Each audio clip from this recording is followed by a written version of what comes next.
오늘 이 편지를 씁니다. 오랫동안 제 마음 한구석에 걸려있던 질문 하나를 오늘 당신께 꺼내놓으려 합니다.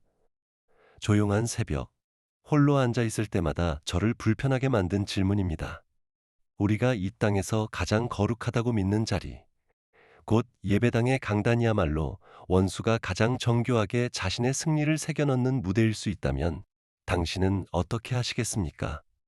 하나님께 더 가까이 다가간다고 믿으며 부르는 그 찬양이 실은 정반대의 결과를 낳고 있을 수 있다면 어떻습니까? 휘장을 찢는 대신 오히려 더 두껍게 꿰매고 있다면 말입니다. 제가 어떤 위험한 소리를 하고 있다고 여기기 전에 잠시 저와 함께 창세기 이전, 인간이 지어지기도 전의 시간으로 거슬러 올라가 보시겠습니까? 성경은 그 시절에 대해 짧지만 강렬한 장면 하나를 남겨두었습니다. 비교할 수 없는 아름다움을 지닌 한 케루빔, 하나님의 영광을 지키는 존재에 관한 이야기입니다. 에스겔 28장은 그가 지음받던 날 소고와 비파가 그를 위해 예비되었다고 말합니다. 이사야 14장은 그의 몰락을 두고 이렇게 적습니다. 내 비파 소리와 함께 내 교만이 땅에 던져졌도다. 여기서 잠시 멈추어 생각해 보십시오. 오늘 우리가 사탄이라 부르는 그 존재는 그저 평범한 천사가 아니었습니다. 그는 하늘의 예배를 지휘하던 자였습니다. 소리와 음악, 그것이 본래 그의 자리였습니다. 그리고 그가 타락했을 때 그는 그 지식을 잃어버리지 않았습니다. 소리가 사람의 마음을 움직이고 영혼의 방향을 정한다는 것을 그는 여전히 정확히 알고 있습니다. 하늘에서 예배의 대가였던 자라면 땅에서는 그것을 왜곡하는데도 대가일 것이 분명합니다. 그리고 버시어, 이 전쟁의 최전선은 유흥가나 세속 차트 위에 있지 않습니다. 가장 치열한 전투는 바로 우리가 매주 일요일 모여 부르는 그 멜로디 속에서 벌어지고 있습니다. 이 침투는 요란하지 않습니다. 뿔과 창을 들고 오지 않습니다. 사도 바울이 고린도 후서 11장에서 경고한 대로 빛의 천사의 옷을 입고 옵니다. 그것은 스스로를 현대적이고 감동적인 시대에 걸맞은 예배의 선물이라 소개합니다. 마치 정교하게 다듬어진 목마 한 마리가 우리 회중의 문 앞에 서 있는 것과 같습니다. 우리는 그 아름다움에 감탄하며 성벽 안으로 그것을 끌어들입니다. 그러나 그 뱃속에는 무장한 병사가 아니라 훨씬 위험한 것이 숨어 있습니다. 뒤틀린 신학, 영성의 옷을 입은 인본주의, 하나님 대신 인간을 높이는 복음입니다. 진짜 위험은 우리가 처음부터 걸러낼 수 있는 노골적으로 세속적인 노래에 있지 않습니다. 위험은 예수님의 이름을 부르고 승리와 축복을 말하며 겉으로는 더없이 영적으로 들리는 노래. 그러나 그 음표 하나하나가 우리의 시선을 창조주에게서 피조물로 슬며시 돌려놓는 노래에 있습니다. 교리 중심의 찬송을 부르던 우리 신앙의 선배들은 아마 이 정도로 미묘한 위협을 겪지 않았을 것입니다. 속임수는 우리의 음악적 세련미와 감정적 갈증이 자랄수록 함께 자라났습니다. 이제 예수님께서 마태복음 7장에서 주신 시험대에 우리 자신을 올려놓아 봅시다. 그 열매로 그들을 알리라. 지난 수십 년간 복음 성가는 폭발적으로 늘었고 제작은 점점 정교해졌으며 경기장을 채우는 대형 집회도 늘었습니다. 그런데 어째서 서구의 수많은 교회는 여전히 영적으로 창백해 보이는 것일까요? 주일에 손을 들고 눈물 흘리던 그 사람이 어째서 월요일이면 다시 패배와 불안과 도덕적 타협 속에 주저앉는 것일까요? 우리의 예배라는 나무는 무성한 잎을 자랑하지만 그 잎 아래 정말 거룩함이라는 열매가 맺혀 있습니까? 혹시 우리는 한두 시간 동안 기분을 좋게 만드는 감정적 자기위안에 불과한 것을 성령님의 참된 기름 부음으로 착각하고 있는 것은 아닐까요? 우리가 부르는 것과 우리가 사는 삶 사이의 그 간극이야말로 무언가 근본적으로 어긋났다는 크나큰 경보음입니다. 기독교라는 이름표가 붙었다고 해서 모든 노래가 자동으로 하나님을 기쁘시게 하는 것은 아니라는 사실을 우리는 인정할 용기를 내야 합니다. 저는 스크루테이프의 편지에서 바로 이 지점을 다룬 적이 있습니다. 노련한 악마 스크루테이프는 조카 워무드에게 결코 그의 환자를 크고 명백한 죄로 유혹하라고 말하지 않습니다. 전략은 언제나 점진적인 왜곡입니다. 저는 그 편지에서 이렇게 썼습니다. 지옥으로 가는 가장 안전한 길은 완만한 경사길이다. 발밑이 부드럽고 갑작스러운 굴곡도 이정표도 없는 길이다. 원수는 우리에게 그리스도를 부인하라고 요구할 필요가 없습니다. 그저 강조점을 조금씩 옮기고 신앙의 무게중심을 몇 도쯤 틀어놓기만 하면 됩니다. 시간이 흐르면 그 작은 궤도 이탈이 우리를 완전히 다른 목적지로 데려갑니다. 그리고 음악은 이 점진적 왜곡을 위한 더없이 훌륭한 도구입니다. 여기서 단어 하나, 저기서 진리 대신 감정 하나, 거기서 하나님의 주권 대신 인간의 경험 하나. 어느 순간 우리는 자신을 위한 찬송을 부르고 자신의 감정을 숭배하며 성경의 하나님을 우리 형상대로 빚은 우상으로 슬며시 바꾸어 놓습니다. 그러므로 우리에게 필요한 것은 그저 감동받은 귀가 아니라 귀한 것과 천한 것을 구별할 줄 아는 날카로운 영과 마음입니다. 이 분별력을 세우려면 먼저 참된 예배가 무엇인지 정의하는 성경의 네 기둥으로 돌아가야 합니다. 첫 번째 기둥은 요한복음 4장, 사마리아 여인에게 주신 말씀입니다. 아버지께 참되게 예배하는 자들은 영과 진리로 예배할 때가 오나니 곧 이때라. 아버지께서는 자기에게 이렇게 예배하는 자들을 찾으시느니라. 영으로 예배한다는 것은 그저 감정적이거나 진지하다는 뜻이 아닙니다. 그것은 우리 육체나 욕망, 감상이 아니라 거듭난 우리의 영이 성령님과 직접 맞닿아야 한다는 뜻입니다. 진리로 예배한다는 것은 그 예배가 성경이 계시한 진리와 어긋나지 않아야 한다는 뜻입니다. 우리가 느끼는 것, 우리가 그러하길 바라는 것이 아니라 하나님께서 스스로 밝히신 그분의 모습에 관한 것입니다. 그리고 여기 결정적인 구절이 있습니다. 아버지께서는 찾으신다. 이는 곧 모든 예배가 다 받아들여지는 것은 아니라는 뜻입니다. 조명과 연기, 완벽한 빛으로 가득한 감각 중심의 예배가 진리를 희생시키며 감정만을 앞세운다면 그 예배는 강렬할지언정 신학적으로는 텅 비어 아버지께 받아들여지지 않을 수 있습니다. 두 번째 기둥은 로마서 12장 1절입니다. 너희 몸을 하나님이 기뻐하시는 거룩한 산 제물로 드리라. 이는 너희가 드릴 영적 예배니라. 참된 예배는 받는 것이 아니라 드리는 것입니다. 그것은 우리 자신, 우리 의지, 우리 욕망, 우리 안락함을 제단 위에 올려놓는 죽음을 요구합니다. 바울이 여기서 쓴 헬라어 로기켄 라트레이안, 곧 이성적인 예배라는 말은 우리의 예배가 감정만이 아니라 우리의 지성과 이해까지 담아내야 함을 뜻합니다. 오늘 인기 있는 수많은 노래를 이 기준에 견주어 보십시오.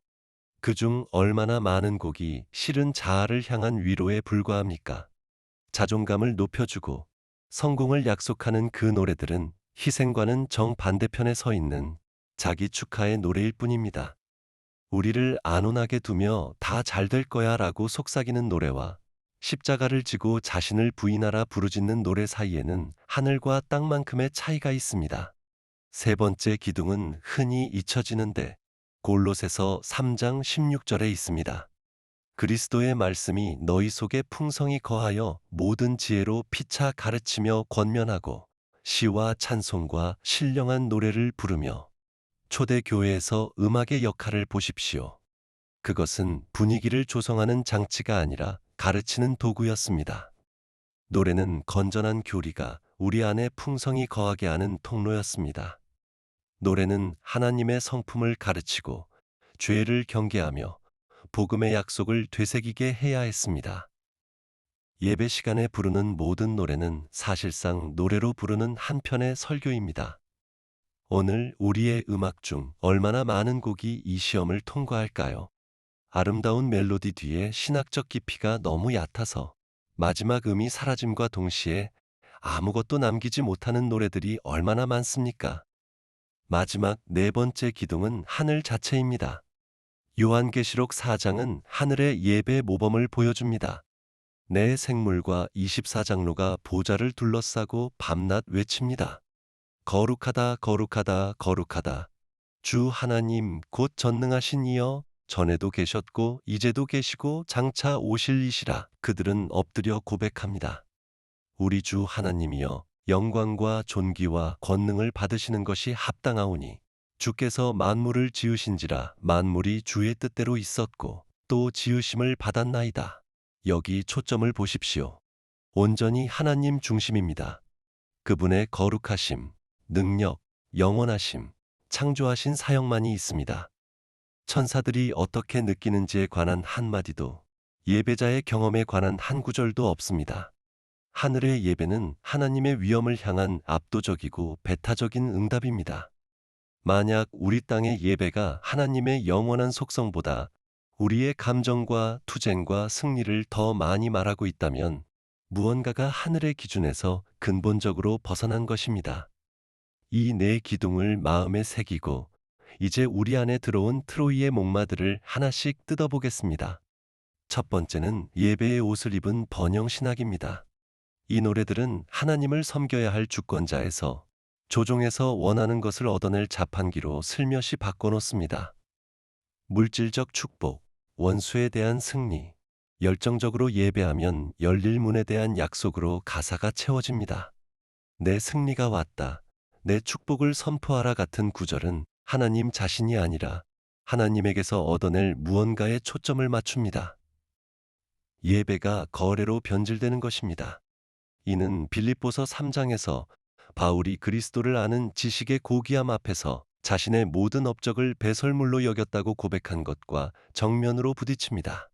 참된 예배는 그분이 우리가 구하는 것을 주시든 주시지 않든 그분께 항복합니다. 이런 노래들의 위험한 열매는 희생하는 제자 대신 언제나 다음 축복만을 쫓는 소비자형 신자를 길러낸다는 데 있습니다. 두 번째 목마는 제가 자아의 복음이라 부르는 것으로 흔히 겸손의 언어로 위장합니다. 영적인 표현을 쓰지만 실제로는 개인의 여정, 극복, 그의 힘에 초점을 맞춘 노래들입니다. 나는 강하다. 나는 할 수 있다. 나는 이겨낼 것이다. 때로는 뒤에 그리스도 안에서라는 문구가 덧붙지만 노래의 무게중심과 에너지는 언제나 나에게 있습니다. 이는 복음의 완전한 전복입니다. 고린도 후서 12장에서 바울은 자신의 강함이 아니라 약함을 자랑했습니다. 이는 그리스도의 능력이 내게 머물게 하려 함이라. 참된 예배는 우리를 부풀리지 않고 비웁니다. 그것은 요한복음 3장의 세례 요한이 말한 정신, 그는 흥하여야 하겠고 나는 쇠하여야 하리라는 정신입니다. 우리가 부르는 노래는 우리의 죄인됨과 하나님의 압도적 거룩하심을 더 깊이 알게 해야지 부풀려진 자존감을 남겨서는 안 됩니다. 바로 여기서 저는 나니아 연대기에서 이야기한 그 사자를 떠올립니다. 인간은 우리 계획에 순순히 따르고 무릎에서 그르렁거리는 길들여진 사자를 더 좋아합니다. 그러나 유다 지파의 참된 사자는 위험하고 야성적이며 동시에 선합니다. 오늘 우리의 많은 예배곡은 이 길들이기 작업에 가담하고 있습니다. 예수님을 온 땅의 심판자가 아니라 우리의 꿈을 이루어줄 이해심 많은 친구, 천상의 상담자로만 묘사합니다. 십자가와 회개와 성화를 언급하지 않는 노래는 위험할 만큼 불완전한 복음을 제시합니다. 이런 노래는 감상적인 그리스도인은 만들지언정 거룩하심 앞에서 정말로 변화된 그리스도인은 만들지 못합니다. 이 침투의 네 번째, 마지막 요소는 성령님의 참된 기름 부음을 감정적 조작으로 슬며시 바꾸어 놓는 것입니다. 우리는 여기서 잔인할 만큼 정직해져야 합니다. 성령님께서 조금도 관여하지 않으셔도 강렬한 영적 경험을 인위적으로 만들어내는 것은 얼마든지 가능합니다. 음악은 우리 감정에 내재적인 힘을 갖고 있습니다. 특정 화음 진행, 점점 커지는 다이내믹, 최면적으로 반복되는 짧은 구절, 딱 알맞은 순간에 갈라지는 가수의 목소리. 이 모든 것은 세속 팝 음악에서 그대로 빌려온 기술들입니다. 소름이 돋고 눈물이 흐르고 벅찬 감정이 몰려온다고 해서 그것이 하나님의 임재를 증명하지는 않습니다. 그것은 우리의 신경계가 음악적 자극에 반응하고 있다는 증거일 뿐입니다. 예레미야 선지자는 만물보다 거짓되고 심히 부패한 것은 마음이라 경고했습니다. 우리는 감정을 영적 진리의 최종 재판관으로 삼을 수 없습니다. 노래가 우리에게 하나님에 대해 알게 하기보다 무언가를 느끼게 하는 데만 몰두한다면 우리는 위험한 지대에 들어선 것입니다. 이제 이 뼈대를 이해했으니 가사 속에 스며든 구체적인 왜곡들을 들여다봅시다. 가장 은밀한 것은 구원의 순서를 뒤집는 것입니다. 많은 노래가 인간의 결단을 주인공으로 세웁니다. 내가 예수를 따르기로 결정했다. 내가 옳은 길을 택했다. 내가 나 자신을 드렸다. 인간의 응답은 실제적이고 필요합니다. 그러나 이런 가사는 슬며시 인간을 구원 이야기의 주도권자로 세우고 마치 하나님께서 우리의 위대한 지혜로 그분을 선택하기를 수동적으로 기다리고 계셨던 것처럼 그려냅니다. 성경은 정반대의 그림을 보여줍니다. 예수님은 요한복음 15장에서 말씀하십니다. 너희가 나를 택한 것이 아니요 내가 너희를 택하여 세웠나니. 바울은 에베소서 1장에서 하나님께서 창세 전에 우리를 그분 안에서 택하셨다고 말합니다. 로마서 9장에서는 더 나아가 원하는 자로 말미암음도 아니요 다른 박질하는 자로 말미암음도 아니요 오직 긍휼히 여기시는 하나님으로 말미암음이라고 선언합니다. 잃어버린 양을 찾아 나서는 목자처럼 하나님께서 우리를 끊임없이 좇으신다는 이 진리 대신 우리가 하나님을 좇는다는 데만 방점을 찍는 신학은 결국 행위 중심의 영성을 낳고 오직 그분의 주권적 은혜에 돌아가야 할 영광을 하나님께로부터 훔치는 것입니다. 또 다른 흔한 왜곡은 십자가를 경험으로 대체하는 것입니다. 오늘 교회 레퍼토리를 살펴보면 임재를 느끼는 것, 하늘을 만지는 것, 기름 부음을 받는 것에 대한 노래는 넘쳐나는데 그리스도의 희생, 흘리신 보혈, 진노가 그쳐진 하나님, 믿음으로 얻는 의에 대해 노래하는 곡은 놀라울 만큼 드뭅니다. 초점이 십자가라는 객관적, 역사적 사건에서 예배자 개인의 주관적, 신비적 체험으로 옮겨간 것입니다. 바울은 고린도인들에게 이렇게 말했습니다. 내가 너희 중에서 예수 그리스도와 그가 십자가에 못 박히신 것 외에는 아무것도 알지 아니하기로 작정하였습니다. 십자가는 그의 신학에서 각주가 아니라 표지였습니다. 십자가의 메시지를 비켜가는 예배는 성경적 기독교가 아니라 종교적 신비주의를 세우고 있는 것입니다. 원수는 우리가 두루뭉술하고 감동적인 예수에 대해 노래하는 데는 관심이 없습니다. 그러나 우리가 십자가에 못 박히시고 부활하시고 심판자로 다시 오실 예수에 대해 노래할 때 그는 몸을 떱니다. 이는 세 번째 왜곡, 곧 긍정적 감정의 우상화로 이어집니다.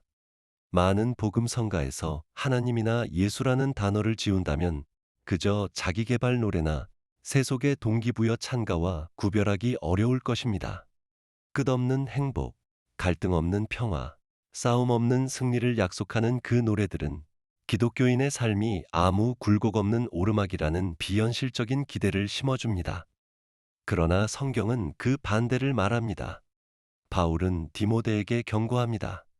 무릇 그리스도 예수 안에서 경건하게 살고자 하는 자는 박해를 받으리라. 참된 예배는 고난의 현실을 지우지 않습니다. 오히려 고난 속에서도 예배할 만큼 크신 하나님을 우리에게 보여줍니다.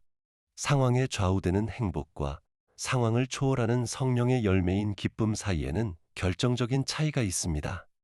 우리를 언제나 안락지대에만 머물게 하는 예배는 우리를 영적 전쟁에 대비시키기는커녕 마비시키고 있습니다.